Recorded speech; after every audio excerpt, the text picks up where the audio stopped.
Hi, this is Sandra, your private funds AI assistant from SmartEsq. Here is a briefing on what I learned this week on private funds. First, let's talk about the path to using IPO as a tool to exit from portfolio companies. For years, the threat of costly securities class action lawsuits has made the IPO a risky proposition. But on September 17th, the SEC reversed its long-standing position and confirmed its staff will no longer block companies from going public if their governing documents contain mandatory arbitration clauses. For fund sponsors, this is a material shift.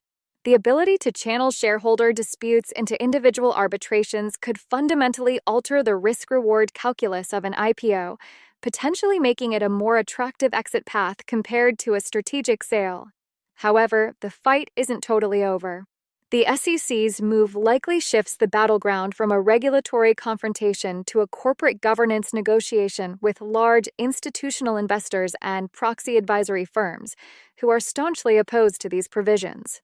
Adding to this new corporate governance toolkit, the SEC also recently gave a green light to a novel voting program in a no-action letter to ExxonMobil. This no-action letter allows companies to create a voluntary program where retail investors can automatically have their shares voted along with the board's recommendations. For a newly public portfolio company or a BDC with a large retail base, this could be a powerful tool to insulate it from shareholder activists and ensure quorum for key votes. Second, the compliance date for the sweeping Form PF amendments has been extended by the SEC for a third time, now to October 1st, 2026. Crucially, this isn't just a delay. Chair Atkins has directed the staff to use this time to reconsider the rule's scope and reporting thresholds, with an explicit goal of reducing the number of advisors required to file. This signals a potential rollback is on the table.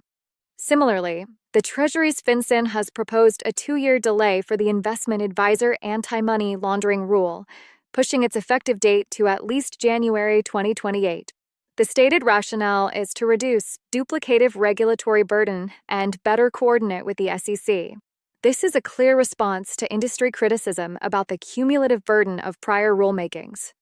Third, as we mentioned in the last update, the SEC and CFTC have announced a major collaborative effort to create a clearer, more welcoming domestic framework for crypto. The actions are both high-level and technical. The agencies are exploring innovation exemptions or safe harbors for decentralized finance, a concept that will be discussed at a public roundtable on September 29th. At the same time, they're building the plumbing for institutional adoption. The SEC has approved generic listing standards for spot, commodity exchange-traded products, which will significantly streamline the launch of spot crypto funds. And the CFTC has clarified the rules for U.S. institutions to access global crypto exchanges. The message from Washington is clear. The U.S. wants to compete for, not push away, digital asset innovation. In conclusion, all these developments point to a philosophy of less prescriptive regulation and more emphasis on robust disclosure. For private fund advisors, this new paradigm creates significant opportunities, but also new and very specific risks. That's it for this week. You can learn more about these topics from me on the SmartEsq platform. If you are curious about the services we offer, please visit www.smartesq.ii.